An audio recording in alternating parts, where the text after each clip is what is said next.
This is The Silent Word, Chapter 26, titled Iran 2. On 20th January 1924, Baba called all the Mandali to Bombay. Those who had not seen him for a couple of months were shocked at his condition, but there was an excitement in the air at Barucha Buildings, where he, with Gustaji and Baram and Vajifdar, were staying. They soon picked up the drift of Baba's talk, that he was going on foot to Iran, and that those who went with him must be willing to surrender to him completely and infinitely. After the midday meal was eaten, Baba took Ramju and Doctor aside and told them that whatever hopes and expectations he had held out to them to happen by 28th February would not fructify. The whole thing was a failure. Consequently, if they felt that the last 2 years were in vain, he was sorry and asked to be pardoned, and they could do what they liked with him as a punishment. He gave the alternatives, either to pull on with him for an indefinite period on unconditional terms, or to remain in their homes, conducting their businesses and fulfilling their family and social relationships, but be under his instructions spiritually. They both said that they could never consider the last 2 years as wasted. On the contrary, it was the most important and instructive time in their lives. However, they could not go with him for a further indefinite period, but were ready to obey him at home. He told them that if they believed in him and he was really that which they believed in him, their spiritual awakening sooner or later in this life was assured, just as day must follow night, whether they were with him or far away, or even went against him because of their connection with him. He further said that he would prove that although they had failed, he would not leave them, and then he would become their master. Otherwise, till the time of realization, he was their servant. Marvin, you want to pick it up from the, Okay. or shall I pause? Do we need to No, speak? No. Okay, not good. yet. A couple of days later, in the course of general conversation, Baba asked Doctor and Ramju if, when he called them later on, they would come and stay with him for a month or two, for at that time he would be explaining the inner secrets, which he had promised some time ago to a select few as a forerunner to realization. During the next few days, Baba explained many spiritual points to his mandali and played cards to fill in the time before leaving for Iran. He began eating once a day in the evening. Baba again brought up the matter he had discussed with Ramju and Doctor, the conditions of further staying with Baba. Ramju said that he still wanted to be with Baba, provided he could leave him any time he liked. Baba said he appreciated Ramju's position as a family man with commitments and asked him to reconsider the matter and decide finally by 1st February, as after that he would no longer be responsible for his affairs. Consequently, if Ramju accompanied him to Iran, he should not hold any hopes about worldly things. Later on, Ramju told Doctor that he felt he would be going with Baba to Iran, and Doctor said he felt the same thing regarding himself. Both felt highly pleased with how it had all worked out, that they were getting the best of two worlds. They could be with Baba for indefinite periods and leave whenever they wished. It was now seen that the last 2 years divided into two very different periods. The first, of 1 year at Manzilamim with a strict discipline and fixed routine. The second, of freedom from rules, but with physical hardships and constant change of place. Now, to Ramju, it seemed that there was no limit to time, place, or circumstance in which to have Baba's company. Complete surrender, he said, was the order of the day. Dear soul, he did not realize that the master had merely baited another trap.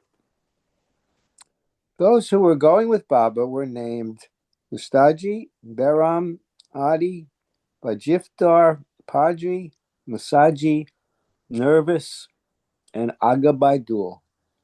They went to the Irani consulate for their passports to be endorsed. Baidul was questioned in Persian, and he replied in the same tongue that he didn't know the language. When Baba was told of this, he thought it was very funny but not unexpected. On 31st January, he had Ramju and Barsop perform the 5 Mohammedan prayers. He took them all to Abdurrahman Baba's Durga, or tomb, but they did not perform a certain ceremony as he meant them to, which earned his displeasure. The Mandali several times fasted for 24 hours. Save Nervous, who remained with Baba, all went to pay their respects to Narayan Maharaj, who had come to Bombay. Mahatma Gandhi was released from jail. One of the Mandali remembered that some months ago, Baba had said that soon Gandhiji would leave jail either through death or remittance of sentence. It turned out that he had nearly died after an operation. One of the Mandali said, "Thank heaven that at least one of Baba's prophecies has come true." And the others concurred. Baba's 30th birthday was celebrated in the old Manzil Amin on the 12th February. Many outside people came. Baba was profusely garlanded, and then the singing began. But hardly had 2 or 3 songs been sung when Baba stopped the singing because of some trouble among the Mandali responsible for the food arrangements. The food was cooked in Irani mansions and brought to the manzil in iron cauldrons. The weight of these, and also their being hot, made them very difficult to handle. That was what the trouble was about. Baba jumped up and went off by himself to the mansions, picking up a tonga as he went, and throwing some of the pots into it, drove back, and waving aside all offers of help and entreaties, offloaded and carried them into the house himself. A lot of the people in the street who knew him were amazed, and in the manzil there was general confusion. When this subsided and everyone sat down at the tables, it was noticed that Munshi Saheb and his party had slipped away. When Baba heard of this, he went after them and brought them back. There was no program after the meal, and the guests dispersed.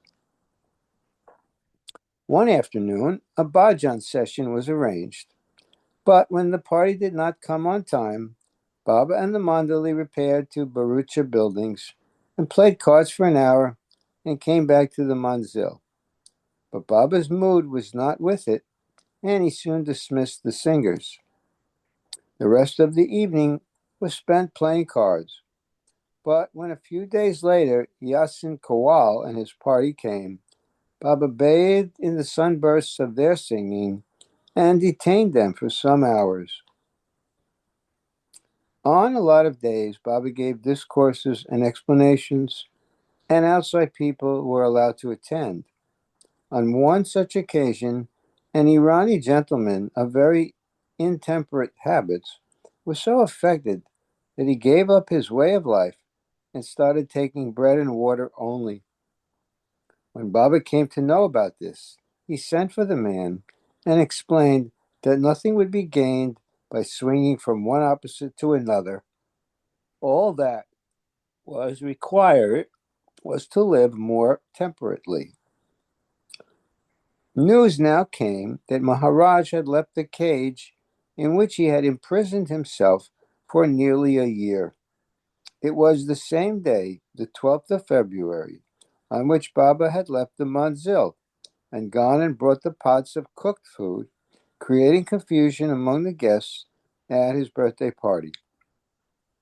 Word was also brought that Brabazon was ill, suffering from excessive heat and perspiration. The night before this information was received, Baba had been very restless and at midnight had gone out for a walk, profusely perspiring through the night, though the night was cool. They were to leave on the 14th, but the day before, that is, the day after the birthday, Baba postponed their departure. Naval managed to cancel their tickets without loss.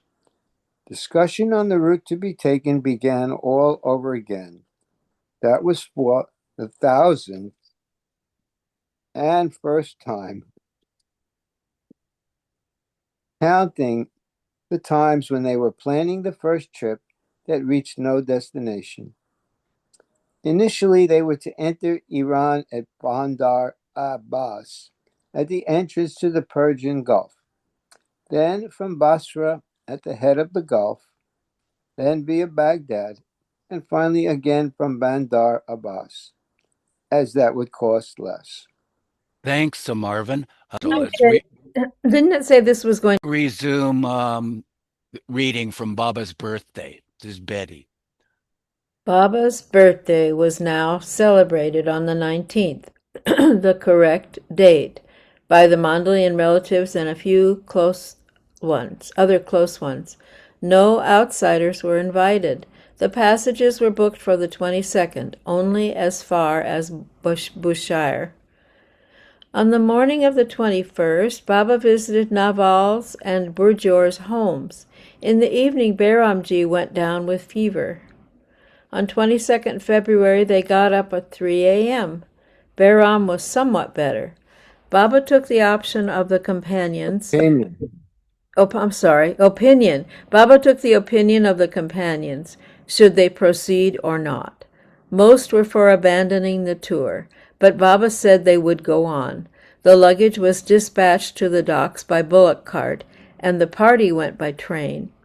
Baba embraced and kissed those who were remaining behind and went on board. Each group waved to the other until they became dim figures across the water. It was nearly mid-morning, and Masaji began cooking a meal. Adi was seasick. At Karachi, Pilamai, having had word of the party's coming, came on board bringing flowers and fresh vegetables. There were a lot of Shia and Sunni Mohammedans on board, the former who believed that Ali was the first imam or successor of Muhammad, and the latter who based their faith in the traditions. And there was much oratory and hot discussion, often culminating in abuse of those in high places. Two who were going to Baghdad to begin the pilgrimage together abused one another, each saying he would not have the other with him. One of them, during a pause, asked Baba what was his religion. Baba replied that all religions were one to him. This was the first time he had said that. The man said that if the practice of Pir o Muridi, guru-disciple relationship, were still alive, he would want to become Baba's murid. The waters inside the Gulf were smooth. Nevertheless, as the steamer approached Bushire, a very cold wind blew, setting everyone's teeth chattering and chopping up the water. Both Baba and Bajifdar began vomiting. They went ashore in a steam launch, and here Baidul's colloquial Persian was of much use, and he and the others too were frequently addressed with the respectful Aga or Sir. A certain Mr. Ghulam Suhain Lodi, who had never heard of Baba, welcomed the strangers and gave them shelter in his house. Masaji began preparing a meal, and nervous got coal and made a fire. You wonder how a stranger would welcome them into his house. Wow. Baba now toyed with the idea of going to Shiraz, and almost engaged a car for 400 rupees. But the next day, Padri also went down with fever. At the same time, they learned that a boat from Basra at the head of the Gulf going to Bombay had just come into the port. It did not take Baba long to decide to return in it to Karachi. After some discussion, it was worked out that Baidul and Bahram should leave the ship at Bandar Abbas and go to their respective places and see their relations. They found a new boat, SS Baroja, to have only limited berths for passengers, filled with cows, donkeys, horses, and fowls, besides a lot of burly Arabs, who slaughtered and ate half-cooked animals and fowls, and shit where they ate. Oof. Nearing Bandar Abbas, Baba again broached the subject of still entering Iran, and reproached the Mandali for giving up too soon. When the port was reached, they actually started to get their bundles together, but Padri's condition became worse. Baidul and Bahram said goodbye to Baba and the others. Then Padri felt better, and they all went ashore. With only 15 minutes to sailing, Padri had another relapse, and they rushed back on board. At the suggestion of some Gurkhas on the boat, Baba said it would be nice to go to Nepal after leaving Padri at Pilamai's place for treatment, and nervous to look after him. They arrived in Karachi in the second week of March, and while Vajif Dar attended to Padri, Masa looked for a bullock cart to take the luggage to the railway station, but was not successful. A Victoria carriage-wala offered to do the trip for 3 rupees, and they all piled in. The driver was tipsy, and the vehicle with the mountain of luggage lurched from side to side of the streets.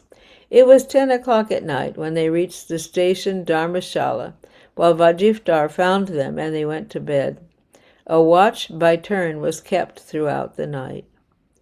In the morning, Nervous went and saw them off, and somehow they managed to get all the luggage, which was mostly the unused provisions and gear for the tour just abandoned, and themselves into one compartment without too much delay, from the railway staff, and started off towards Nepal. At Lucknow, Baba with one of the companions went into the city to buy a pair of slippers, but couldn't find any suitable. At the frontier station of Ruxall, they were not allowed to proceed. If they had come some days earlier, when there was a big religious fair a little way off inside the border, entry could have been granted. But now all traffic was stopped except for bona fide trade or other substantial reasons. Vajifdar sent several telegrams to the authorities without any effect. So with the surplus foodstuffs, Baba fed some 50 poor people, and then turned back and went to Sadguru Kabir's tomb, where the companions paid their respects to that master. Actually, Kabir has 2 tombs, one which the Mohammedans know is the true grave, and the other is believed by the Hindus to be the actual Samadhi. Here some sadhus started a quarrel among themselves, and Baba intervened and gave them a sound lecture on how a real sadhu should live. From there they went to Kanpur and stayed for a few days. After this, Baba told the companions that he wanted them now to leave him, Bajifdar to return to Bombay, Masa to Pune, and Gustaji and Adi to Ahmednagar. He asked Adi to look for a suitable place for him to stay with the Mandali, preferably within 5 or 6 miles of Sakori. He got down alone at Itarsi. For some days, Baba moved about the surrounding countryside alone. He came across some highly advanced men of the path. He then returned to Arangan and called the Mandali to him. This was at the end of March 1924. Thanks, Betty. Here's a good place to pause. The recording is resumed. We have Diana reading. Chapter 27, The Yoga of Work. The golden days of Kasba Peth, the Jogdi, and Manzali Mim had ended. The days when the 40 companions, all, with 2 or 3 exceptions, young men, lived together under the rule of their erstwhile friend Merwan, with no duties beyond instant obedience to the discipline of his presence, and where the rewards of service were the sudden perfumes of his moods. One day, they thought, in one of these moods, he would let loose the flood of truth, in which would be their drowning. All this had ended. Most of the 40 disciples were sent back to their homes and occupations. For those who remained with Baba, there followed the discipline of obedience in the midst of constant change, of journeys planned and abandoned, or not even undertaken, and of residences vacated almost upon occupancy. And this again was followed by the discipline of obedience with hard labor. The day began at 5 o'clock. From 6 to 7 was the recital of prayers by each according to his respective faith. At 7, a glass of weak tea without milk was served to each. To anyone who was indisposed or very weak, a few almonds were added. Then they had to fetch water from the well and do other daily jobs until 8 o'clock, when the day's work began.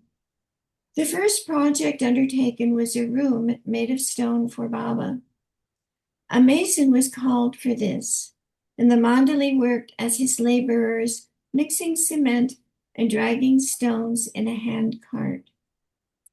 This went on till 11 o'clock, when they had their baths and lunch of dal and rice, after which they rested or washed their clothes or did other small jobs. In the afternoon from 3 to 4:30, they all came together and recited or sang a bhajan, which Baba had written for them. Khuda Paramatman Allah Ahuramazd Ram Yazdanhu. From 4:30, labor was resumed and went on to 6 o'clock, when more water had to be carried for the evening washing up and the next morning. At 6, they sat down to the evening meal of wheat bread and potatoes cooked by Masaji. In the evening, there was an occasional lecture by Baba. At other times, he sang to them. At 10, they went to their beds. The first break in this routine came with the Ram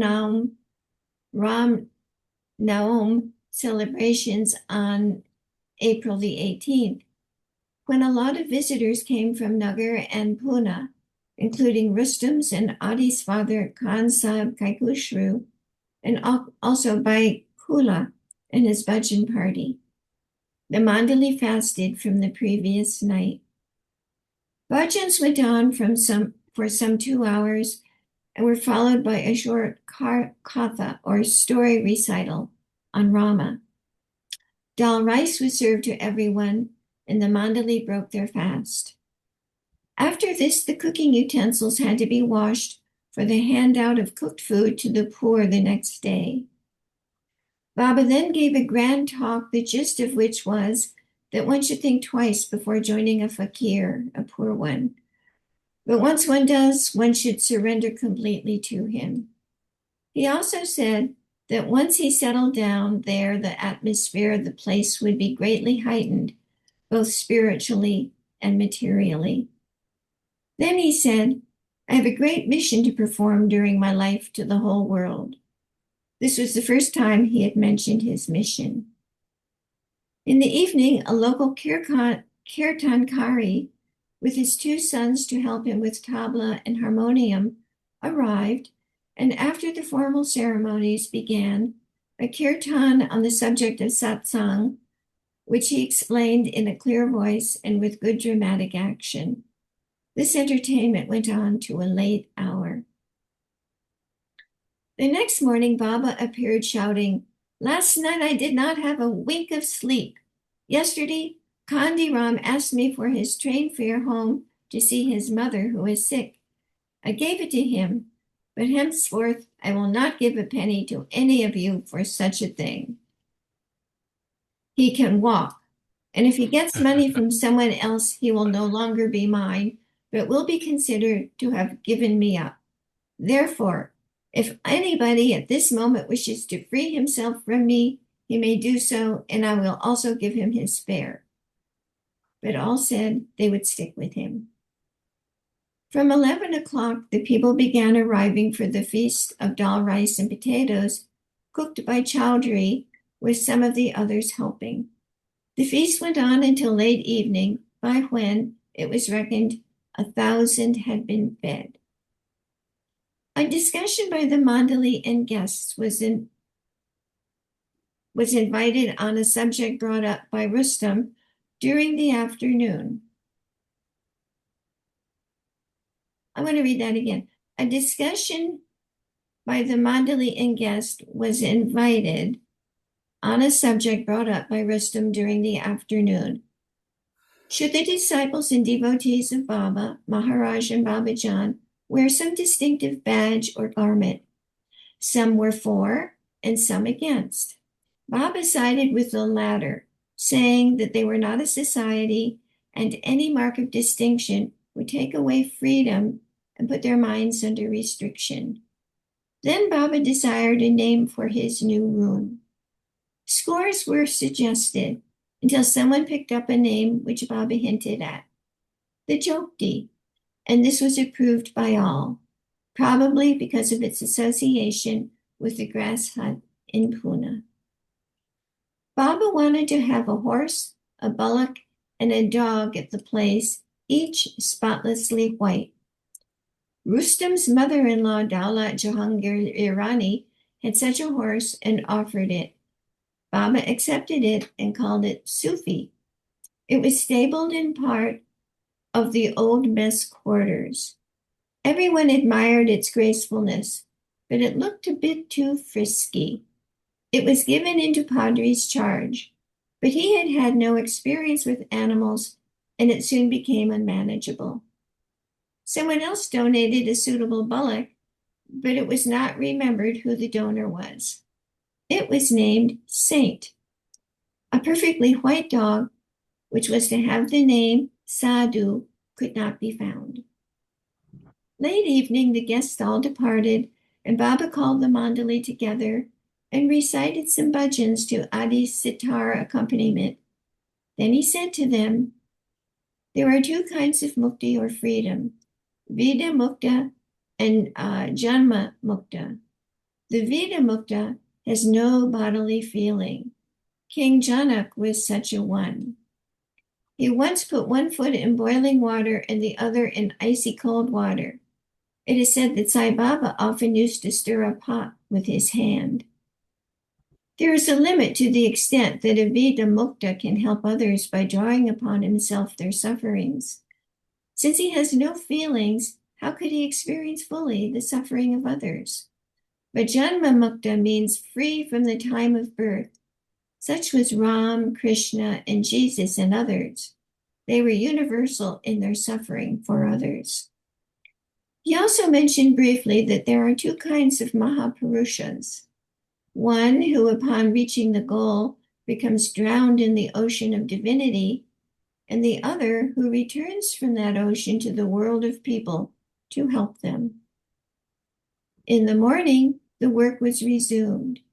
Because of ineptness in handling tools and the sharp edges of the hard stone, most of the men had blisters on their hands.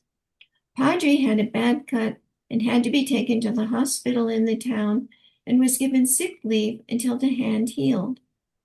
But Baba did not tolerate any slackness. Coming upon two of them, standing and swapping idle talk, he threw a stick at one of them, but he avoided the blow and so lost the blessing. Because Rustam didn't understand an order to send a cartload of lime, Baba sent Nervous to Nagar to fall at Rustam's feet and say, I salute you on behalf of Baba. Please send the lime cart. According to Nervous, Rustam was so abashed by this that he asked Nervous to please salute Baba on his behalf 20 times and say it was not due to negligence that the lime cart had not been sent, but because their cart was elsewhere engaged and Baba had told him not to hire one. Then Adi lost his head over some trifle and became cheeky, but repented.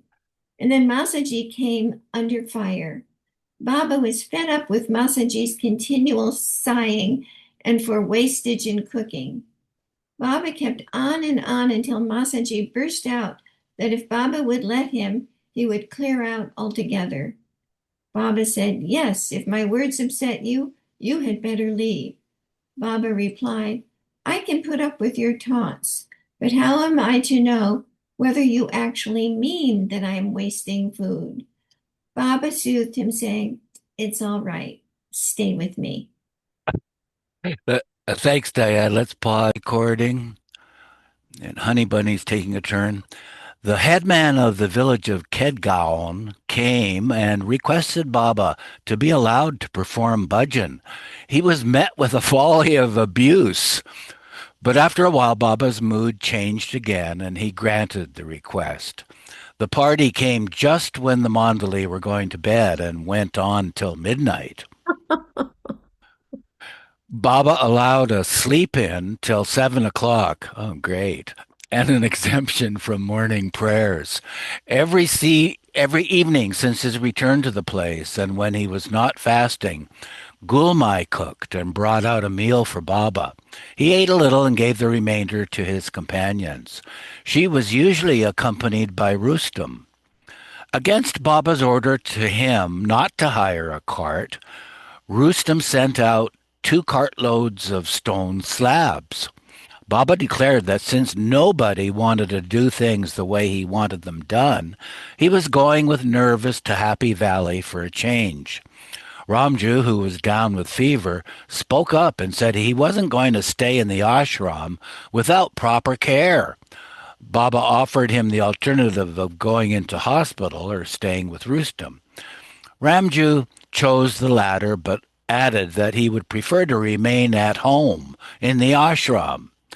Baba seemed pleased with this and told someone to get eau de cologne.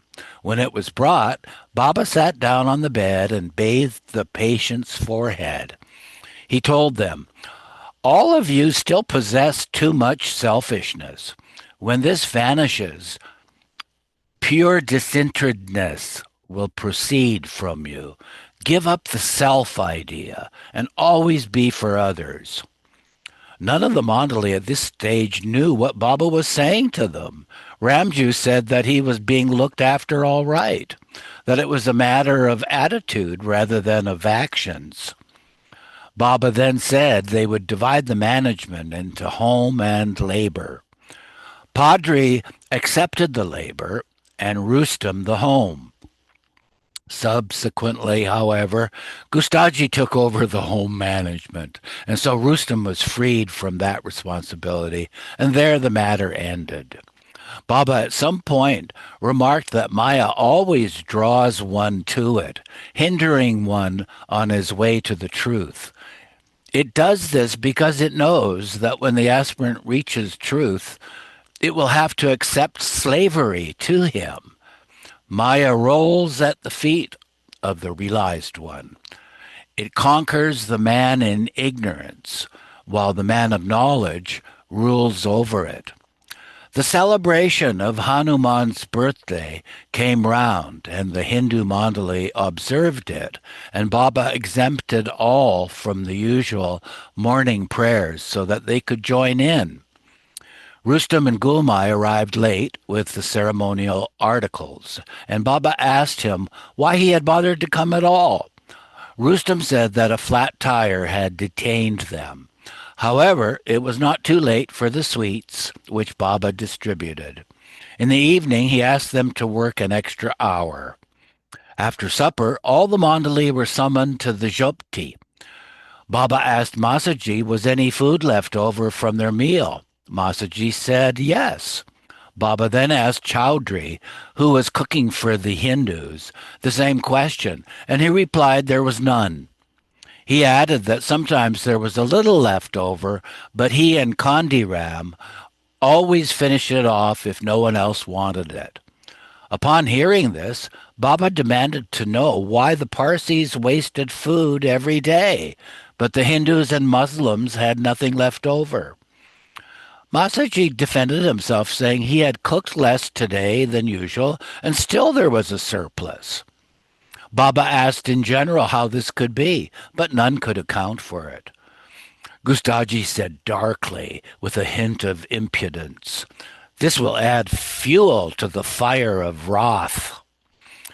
Baba said that the following day, every non-Hindu was to fall at the feet of the Hindus. Suddenly, he turned to Bar Soap and asked, "Will you fall at their feet?" Not getting an immediate reply, Baba sprang at him and gave him a ringing slap. Somehow Nervous came in line and was slapped and thrown aside. Then Baba rushed at Kahiru, the mason, but only gave him a lecture on hard work. Baba then asked him, would he work some further overtime? And he said that he was deadly exhausted, but would. This satisfied Baba, who told him to sleep well when he went to bed. All the others had to do an extra hour's digging of 2 foot deep holes around the Jopti pavement for trees to be planted. And I've resumed the recording, and here's Marvin reading again. Masaji defended himself, saying he had cooked less today than usual, and still there was a surplus. Baba asked in general how this could be, but none could account for it. Gustaji said darkly, well, we read all that. No, look. Okay, Gustaji said darkly, with a hint of impudence, this will add fuel to the fire of wrath. Baba said that the following day, every non-Hindu was to fall at the feet of the Hindus. Suddenly he turned to Bar Soap and asked, will you fall at their feet? Not getting an immediate reply, Baba sprang at him and gave him a ringing slap. Somehow Nervous came in line and was slapped and thrown aside. Then Baba rushed at Tihiru, the mason, but only gave him a lecture on hard work. Baba then asked him, would he work some further overtime, and he said that he was deadly exhausted but would. This satisfied Baba, who told him to sleep well when he went to bed. All the others had to do an extra hour's digging of 2-foot deep holes around the Zopti pavement for trees to be planted. Gustaji did not have to dig holes. He had long since had no work or duties, not since the Cosbapeth days. His becoming home manager mentioned above was merely time pass. Now he filled in the hour quarreling with Baba. He asserted that Baba had not kept his promise not to involve him in any scenes with the rest of the mandali. Baba retorted that if he had not kept his word, he would now be having to endure patiently Gustaji's harsh and taunting words. If anybody else had been in Gustaji's place, he would have throttled him to death. When they all retired for the night, they found that the mason had fled. There was no sign of him or his bedding. It had been estimated that the paving around the Zopti would take a week, but it was finished in 5 days, despite the blazing heat of April. In the cool of the evening, they collected cow dung and planted some trees and shrubs. One morning, when they were all hard at work, Baba cheered them with the information that Niroji and his family from Pune were coming, and that would mean a treat of some fruit. But they came without anything. Baba told them that he should not have disappointed the mandali. However, in the evening, they were compensated by Gulme and Rustam bringing a basket of sweets and the news of a son born to him. Baba's brother Jal came and stayed for a few days at the ashram. He was given the work of watering the plants morning and evening. One afternoon, a man appeared at the well, and after drinking said he was hungry. He was taken before Baba, who said that he was a must or a man well on the path. He was fed and given some sweets and some clothes. Later the same day, an old starving woman with her 2 sons came begging food. Seeing her pitiable condition, Baba ordered Chowdhury to prepare fresh dal rice for them. While this was being done, Baba asked the elder boy, who had a small musical instrument with him, to sing to him. He sang couplets on the loves of Sri Gopichand and Jalandharnath Maharaj, which Baba enjoyed very much. Then they were served the hot, tasty food, and after that they were given clothes and they left. Gustaji, although exempted from any sort of manual labor, suddenly started working very hard, not even resting when the others did. He also continued with the office of home manager. In this capacity, Barsov went to him for a prayer carpet and was refused. In the evening, when the Mandali were all sitting around Baba, Baba asked him, was he still resentful of Gustaji, to which he said yes. Baba called him near and said, no matter how badly, even harshly, another treats you, you should remain calm. However much you are found fault with, blamed or spoken to with piercing words, you should bear all with patience. That is real bravery. A man can make a whole army yield to him, but he cannot overcome his own wrath. There are three things, Baba continued, which Ramakrishna Paramahansa pointed out that keep one away from God: Kam, Krodh, Kanchan, lust, anger, and greed. Lust and greed may be overcome, but control of one's temper is the hardest of all.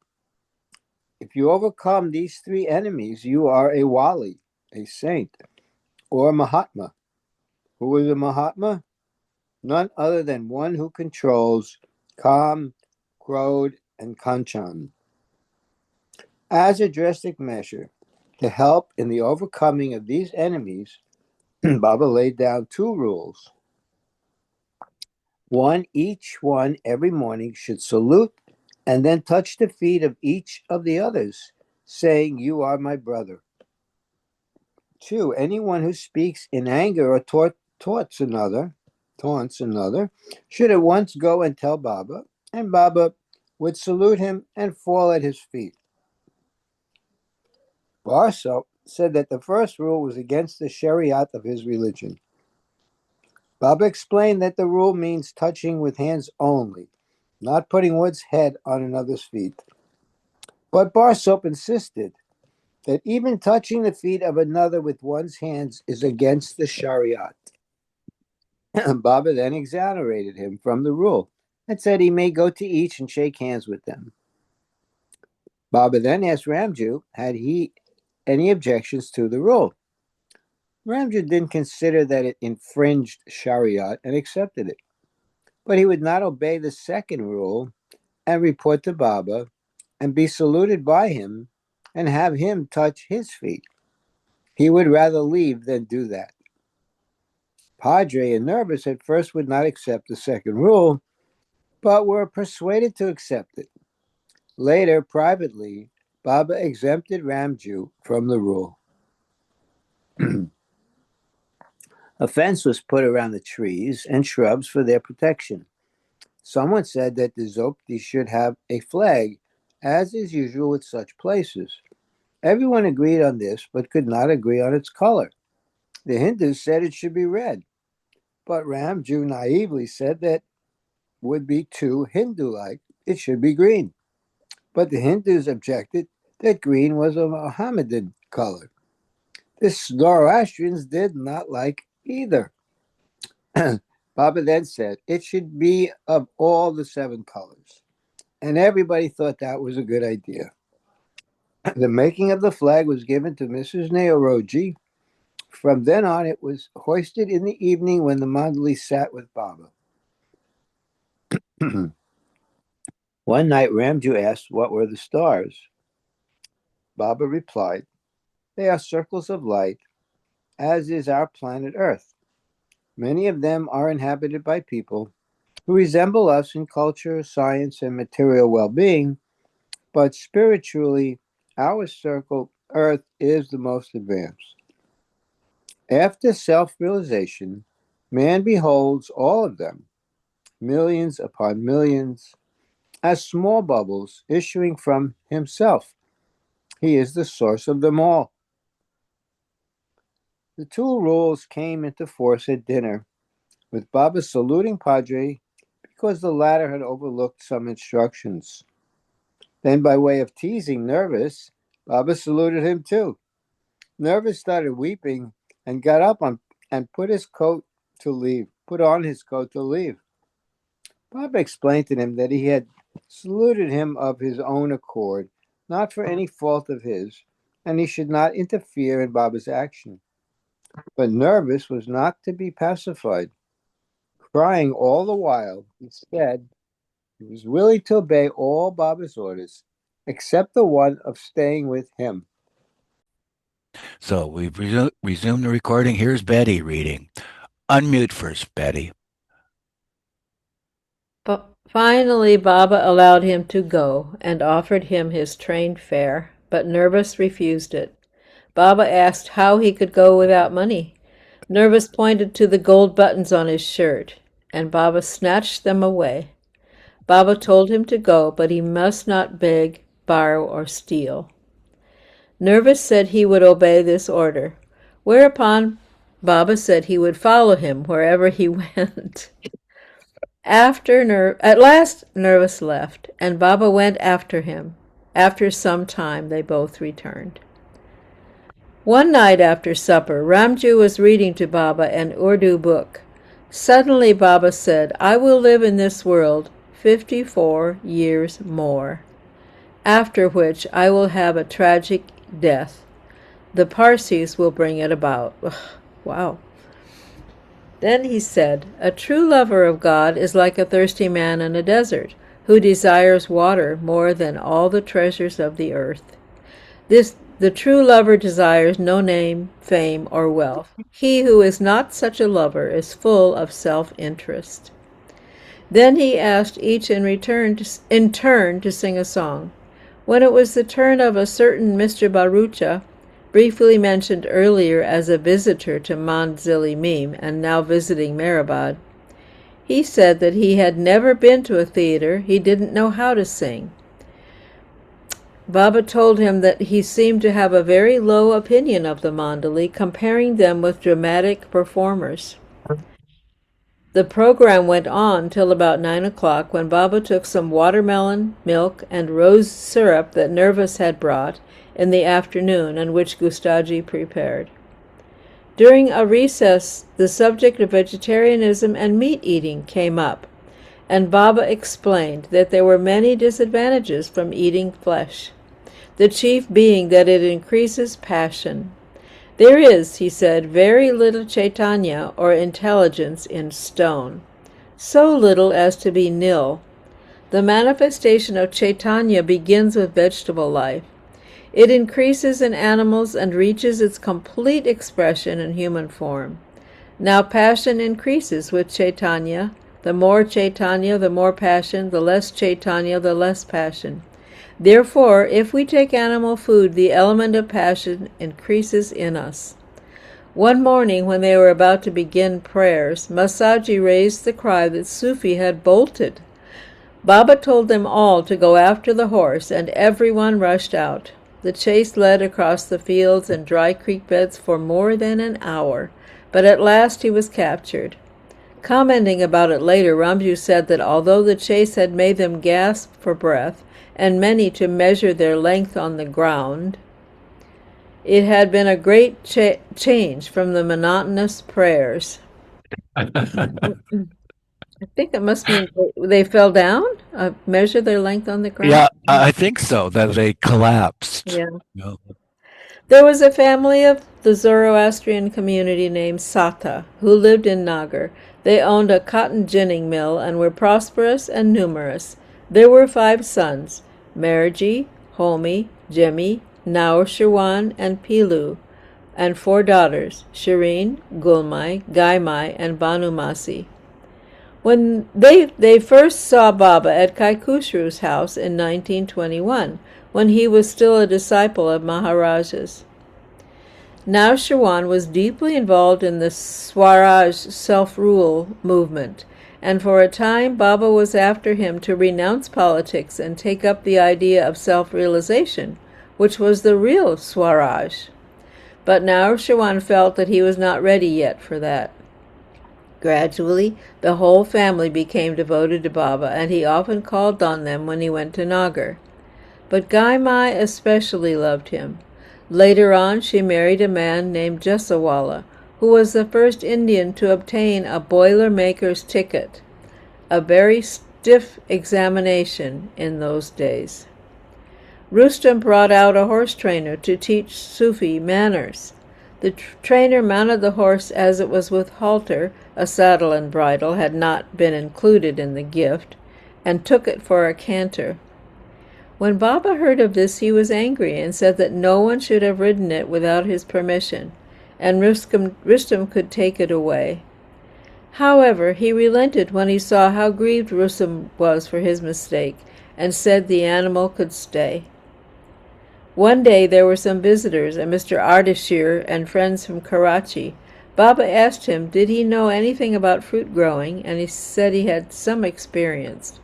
Baba then said that he was thinking of establishing an orchard as an occupation for the Mandali, and asked would he be interested in directing the project. He said he would. Baba said sealed and settled, and so a new office came into being, Director of Agriculture. Now children from the village began coming for Baba's darshan. They were led by a crippled boy. Arjun was given the duty of teaching them bhajan every day for a couple of hours, and nearly every day fruit or sweet would come for Baba to distribute as prasad, and so encourage them to be regular in attendance. Munshi Sahib from Bombay came, bringing 2 huge baskets of fruit. After some private talk with him, Baba called the Mandali together and distributed the fruit, and then asked him what was his opinion of Barsop's refusal, on religious grounds, to accept the new rule of each bowing down to all every morning. Munshi Ji said that he could see no fault in the order. Barsop was abashed at this answer. Later on in the day, accompanied by Munshi Ji, Syed Sahib, Rustem, and Adi, Baba went for a drive to Happy Valley. He was in a very serene mood. After a while he came back to the companions and said, if you realized but a particle of that knowledge which I know, you would experience inexpressible bliss. Every object would impart happiness to you. Every object would tell you its part in the story of knowledge, and all the misery that's in the world would shine forth as heaven. They returned about 8 o'clock, had supper, and then Munshi Ji left for Bombay, and Syed Sahib went with him on his way to Nasik. Ramju was given permission to go home to Lonavala for the days of the Eid festival, and went with them to the Nagar station. At the end of the first week of May, just 1 year after his first going to Arangaon, Baba shut himself up in the Zopti and fasted for a week. The work now centered mostly at the well. Ardashir, Director of Agriculture, had worked out a plan of irrigation for the orchard. This required a raised stone platform, with lipped edges for the water, drawn by bullocks or pumped by engine to pour into, and a stone channel to conduct it to the area to be watered. This needed stone had to be collected in the handcart and dragged even from distances across the fields into the soft surface in which the wheels sank.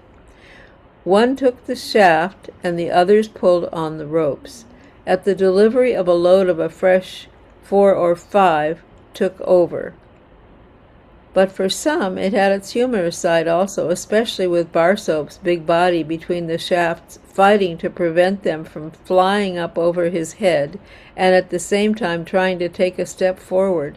Someone said that it showed one how much beasts of burden must suffer. Baba completed the seclusion, then called the Mandali. He looked cheerful and said that he had been very comfortable for the 7 days, but he severely reprimanded some of the companions for their feelings toward each other, especially Masa and Adi, one of the oldest and the youngest. He called them all his father, and said, "By the oath of my master I tell you that if he had so saluted and addressed me, I would have not have stayed on with him another moment, considering myself unfit to remain in his company." After the midday meal, Chowdhury declared his intention of leaving the place. The morning lecture had been too much for him. The others tried to dissuade him, but with no success. Word was sent to Baba through Gustaji, and all were summoned again into his presence. Baba asked Chaudhry kindly why he had agreed in the first place to join the ashram under the condition that Baba could treat him in whatever manner he wished, and now, for a few harsh words, wanted to leave. Chaudhry did not look up or answer, and Baba told him to go. Baba asked, "Who else wants to give me up?" But no one came forward. Baba then said, "Stick to me, whatever happens, if you want to be benefited spiritually." After this, it became a rule that anyone who began any ill talk was punished by being suspended from work for a period. Baba began talking of going to Iran again, if he would take Gustaji and Adi and two others. If he did, he would take Gustaji and Adi and two others, but he might take more if they wanted to go. Nearly all said they were ready for a change. Presently Rustam brought gulmai with Baba's meal, and Baba told him of the projected trip and suggested they might go in his car, but Rustam made excuses. Then Baba asked the general question, as it was becoming for them anyway to continue, was it becoming for them anyway to continue to occupy Rustam's land when he would not lend his car to Baba? Let me read that again. But Rustam made excuses. Then Baba asked the general question, was it becoming for them anyway to continue to occupy Rustam's land when he would not lend his car to Baba? Some said yes, and some said no, and the matter ended there. Thank you, Betty. Resuming recording, and here's Diana reading.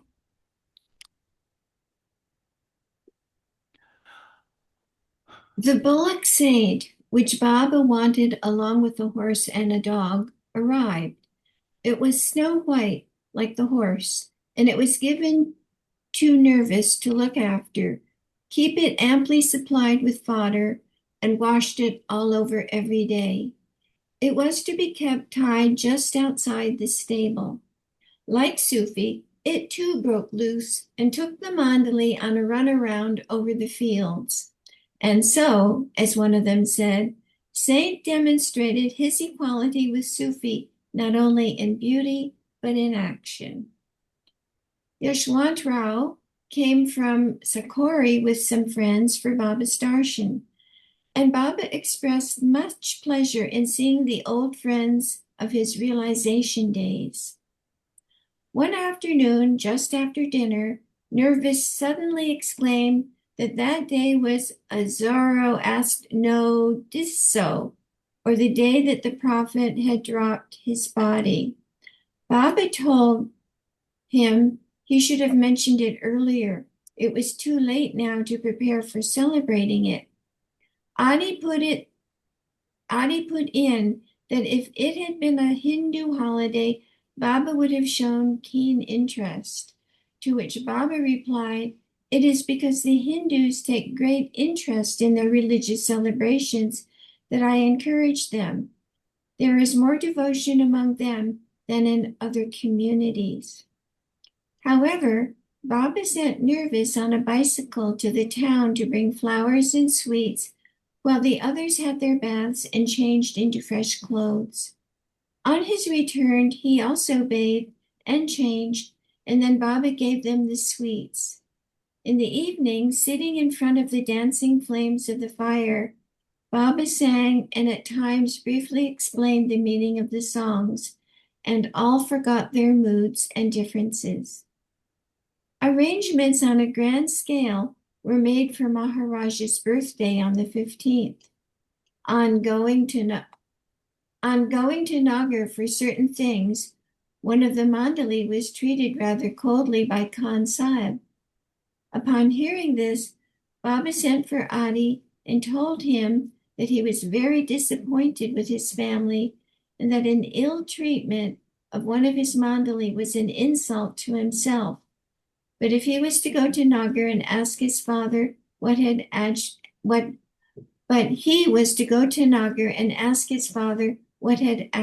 occurred. Adi had hardly left when he returned, having met Rustam coming out with fruit he had brought from Pune. Baba canceled Adi's going and saw Rustem and told him that if he could not keep his father in place and he himself not be influenced by his father, there was no point in his coming to the ashram. Rustem said he would follow Baba's instructions word for word, irrespective of his father's attitude. Rustem had also brought a dog, but it was not completely white, and Baba did not want it. The place of Sadhu remained vacant. Rustem's mother-in-law Dalat Mai and her two daughters, Franey, who had married Rustem, and Mera, and Baba's aunt Daulat Masi came the day before and were lodged in two small rooms. The place presented a gay scene. The Jogdi and its fenced area was decorated with bunting, plantain leaves, and flowers, and there was a great coming and going of tongas delivering one party and returning to the town and railway station for another. Baba stayed in the Jogdi, but had the door left open and gave separate interviews to the guests, which included his brothers Jamshed and Bayram. After lunch, bhajans began and went on for some time with a great clashing of tals. After this, there was kirtan by Kirtankari Bua, accompanied by harmonium and tabla, and delivered with great style in eloquent flowing language. At sunset, the birth ceremony was performed by swinging a photo of Maharaj in a cradle. The photo was then placed in a decorated palanquin and taken in procession. But suddenly a great wind blew up and the sky darkened and the Kirtankari's words were lost.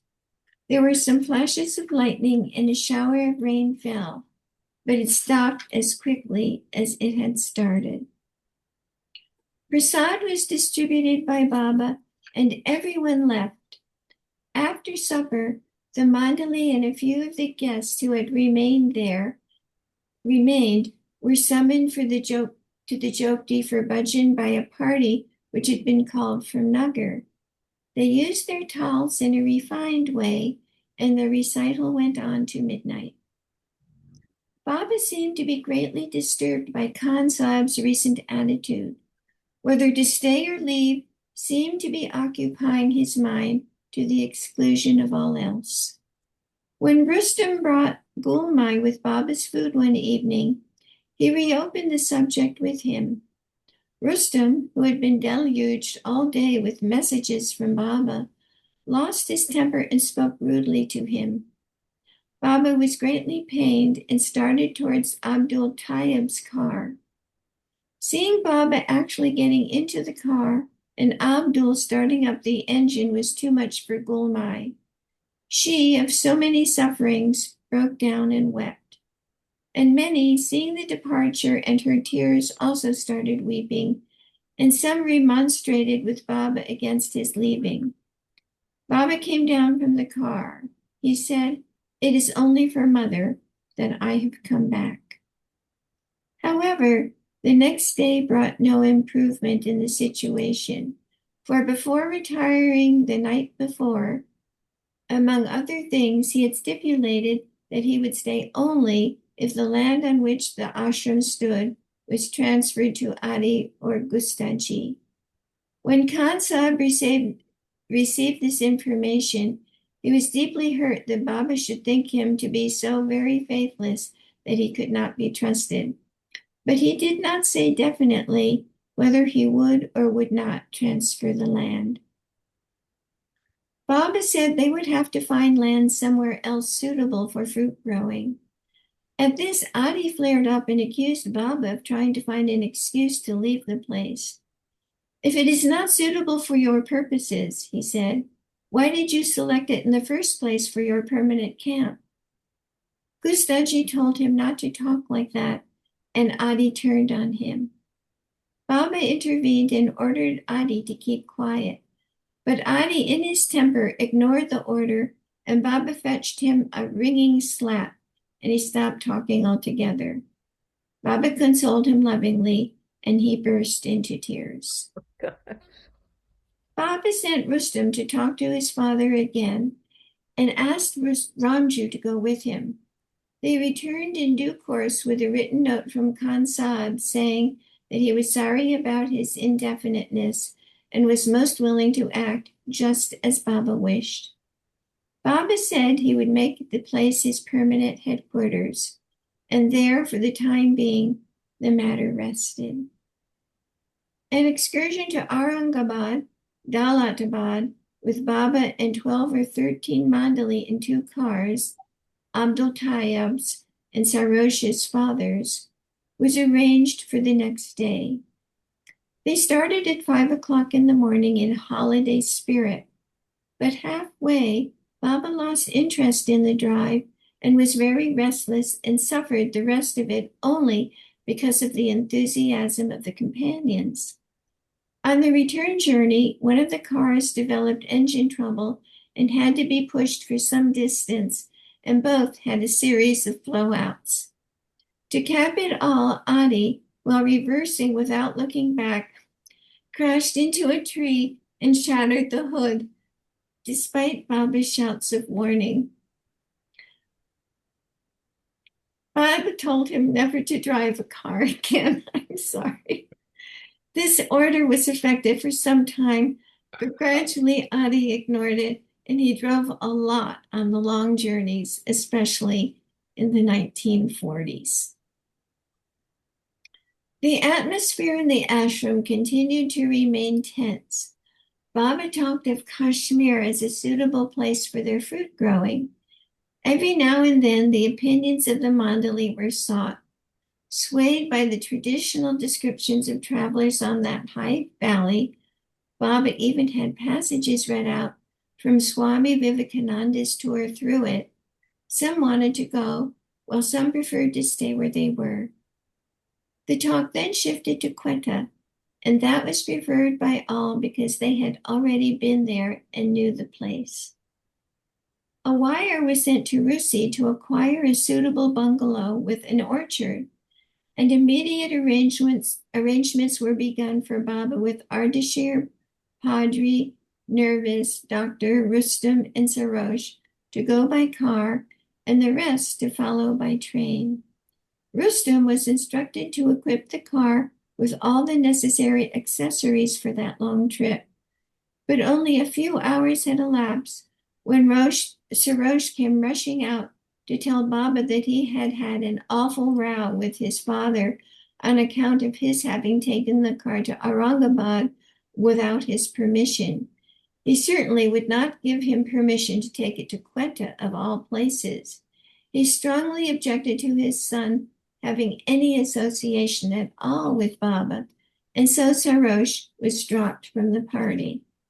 However, the intention to leave the place had unanimous approval, and it was decided that Baba and the other 5 would go by train, and after arrival at Quetta, would wire the others to follow. Gustaji and Rustam would head the second party, and they were given detailed instructions whom to bring and how to dispose of things they would not need. Again, the Arangown affair was over. Baba asked Padri, "What about Sufi and Saint?" Padri said, "What about them, Baba?" Baba said, what to do with them?" Padri replied, "As you say, as you say." "Well, you and Nervis take them to Sakori and give them to Maharaj as a present from me." The following is Padri's account of it. "We took them to Nagar railway station, leading them by their halters. There we found an empty horse box into which, with much tugging and pushing, we loaded them. The journey upset the horse, and when we I guess that's horses, and when we unloaded them at Chipchipili, the nearest station to Sakori, it reared up whinnying with alarm, and the bullock tossed its head menacingly. After a while, the beasts quietened down and led all right, and we covered the 9 miles to the ashram by sunset. There we were met by Yeshwant Rao, who laughed and asked what we were doing with the animals. I told him they were a present from Baba to Maharaj.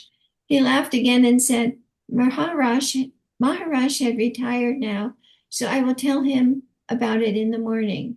In the morning, I said. We have to join Baba in Bombay in the morning. Please go and see Maharaj and get his permission to leave Merwan's present to him. Yashwant Rao went off. Presently a roar came from across the compound. Chase them away. Call the police. They must have stolen the animals and want to keep them here until the search for them blows over. That's the reception we got. Chase them away. Call the police. Yashwant Rao came back. You see how it is, he said. We pleaded with him to go and see Maharaj again. We can't take the animals back, we told him. Baba told us to deliver them to Maharaj, and by now he will have left for Bombay. Yashwant Rao said, You know what he's like as much as I do. If I go back to him now, he will only become more furious. You heard what he said. Yes, I answered, and you heard what Baba's order to us was. All right, he said. Stay the night, and we will see about it in the morning. He went and brought us some food and left. What to do? Baba had given us 2 animals to deliver to Maharaj, and he refused to accept them. Nerva suggested just tying them up and ourselves departing. But I pointed out that Baba had told us to deliver them to Maharaj, not just leave them and sneak away. So we bedded down for the night, and in the morning Yashwant Rao approached Maharaj again, and he shouted, Are those people still there? Tell them to take their animals back to where they came from. We walked back the 9 miles to the station. Arrived there, we saw the station master and asked him to book the animals to Ahmednagar. We had no money on us, but we would arrange payment of freight there. He was an honest soul and believed us, but it was true that we had no money. Baba had given us only 3 to 4 rupees for fodder for the beasts one way and our fares to Bombay. We wired Rustam that we were returning to Nagar and he should meet us prepared to take over the animals. When we eventually joined Baba and the others in Bombay, he asked, had we delivered the animals? No, Baba, I replied. Why? What happened? He asked. I gave him the whole story. All right, he said. You both did your best. Now forget it. We go to Quetta.